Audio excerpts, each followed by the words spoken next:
Déjà bonjour, est-ce que vous pouvez vous présenter et nous dire un petit peu quel est votre rôle ici à AVM et qu'est-ce que vous faites? Bonjour, je m'appelle Alicia Saïdani, je suis en service civique, donc j'anime les ateliers du week-end avec Chloé, Flavie et Benji, ainsi que la nouvelle équipe des services civiques qui est arrivée il y a 2 semaines. Et moi du coup c'est Chloé Ménard, pareil du coup animatrice au sein du Fab Lab. Du coup les ateliers, c'est des ateliers pour enfants à partir de 7 ans et c'est le samedi dimanche après-midi et c'est sur des thèmes de l'art et du design. En fait c'est très varié, ça peut être la sérigraphie, de la gravure, de la linogravure. Ouais, travailler on a fait l'architecture, ouais, des maquettes, c'est très diversifié. Ok, d'accord. Est-ce que vous pouvez, par exemple, nous raconter un peu comment une journée de travail se passe pour préparer un atelier du week-end? Personnellement, moi je le vois un peu en 2 parties. Il y a le jeudi-vendredi où c'est plus la préparation des ateliers. Donc là on est plus en équipe, on réfléchit à comment va se passer l'atelier, tout le matériel, le processus. On rencontre aussi les intervenantes, parce que des fois on est en partenariat avec quelqu'un qui intervient pour montrer ou faire découvrir une technique. Donc là c'est plus le moment de préparation où on est aussi sur les machines pour préparer des outils. Et après il y a le week-end. En fait on prépare tout ce qui est l'espace où va se passer l'atelier.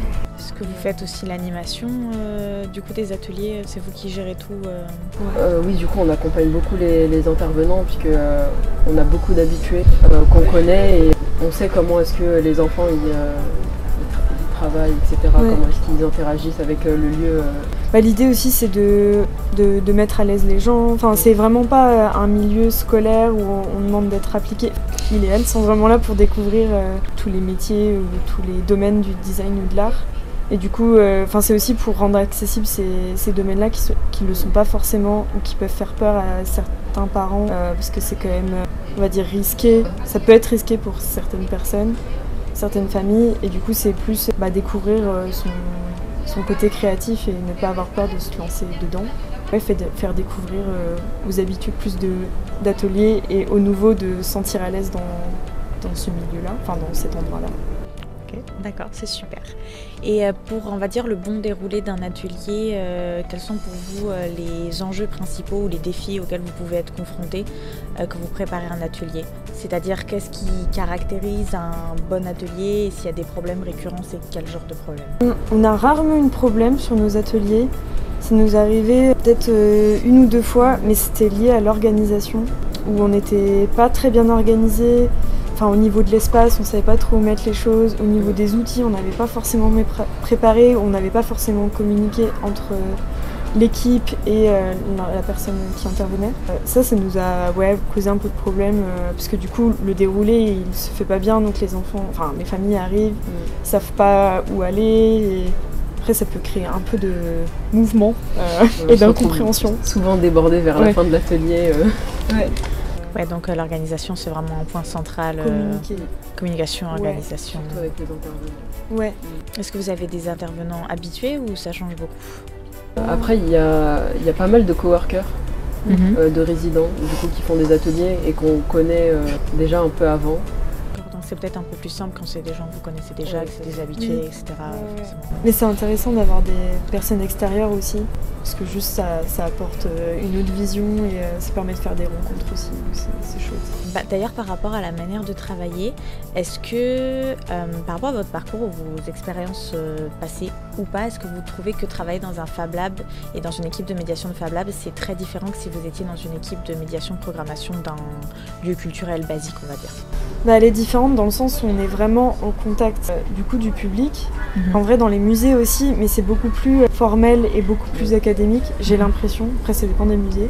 Tandis que là, comme on a pu dire, c'est vraiment la famille. On est très proche avec les personnes qui viennent durant le week-end. On crée un vrai lien avec ces personnes-là. Ouais. Je pense que la différence c'est dans l'accueil. De ne pas se sentir dans un lieu que eux pensent scolaire et académique.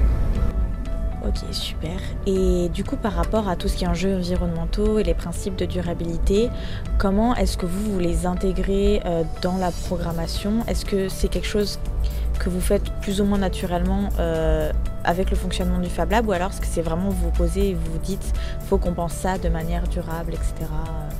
Moi je trouve que c'est un peu par manque de moyens parfois. Économie et écologie, souvent ça va ensemble. Ouais, ça va ensemble. Bah, déjà on a une réserve de matériaux en bas.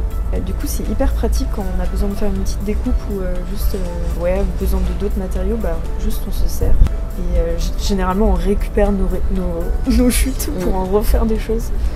Puis même en vrai quand on fait des choses de nouveau, enfin avec par exemple des matériaux de on va faire quelque chose avec, enfin par exemple là Blanche elle a imprimé quelque chose sur une bâche, mais maintenant on va plus servir de cette impression, du coup elle pense faire une activité où on va faire des petites pochettes, des petits porte-monnaies en gros avec la bâche. Du coup ça permet de réutiliser quelque chose. Ouais, c'est pas mal de réutilisation, etc. Et est-ce que c'est quelque chose qui vous intéresserait ou qui on va dire potentiellement pour des projets futurs de faire des activités autour des enjeux environnementaux pour les activités du week-end, ou pas du tout, c'est pas quelque chose qui vous a traversé l'esprit? C'est pas une question piège. Bah, en vrai, moi je trouve ça hyper important de rendre nos ateliers plus engagés, que ce soit là dans une cause environnementale, mais que ce soit pour d'autres causes, que ce soit d'autres causes sociales, économiques, peu importe.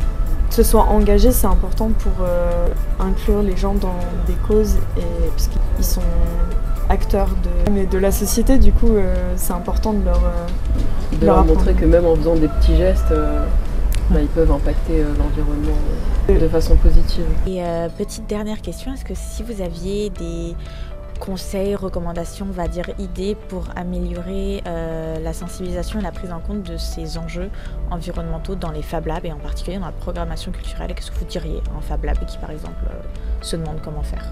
Déjà faire intervenir des assos qui sont engagés justement, et d'avoir des ateliers plus politisés, ça peut être important. Ouais, je pense que l'intervention de personnes extérieures c'est important. Ouais. Et peut-être former le personnel déjà en amont sur l'environnement et les impacts que même les Fab Labs ont, parce qu'en termes de matériaux ils peuvent récupérer vachement. Ouais, tout le monde n'est pas forcément au courant. Ouais. Et aussi, c'est peut-être une question de réorganisation du Fab Lab. Par exemple, nous, on ne sait pas si un des coworkers ou coworkeuses utilise du bois. Ça se trouve, il y a une partie de la matière, elles vont jeter alors qu'on pourrait récupérer. Peut-être organiser tout un truc pour collecter au mieux des matériaux. Mieux organiser la mutualisation, communiquer autour. Ouais, exactement.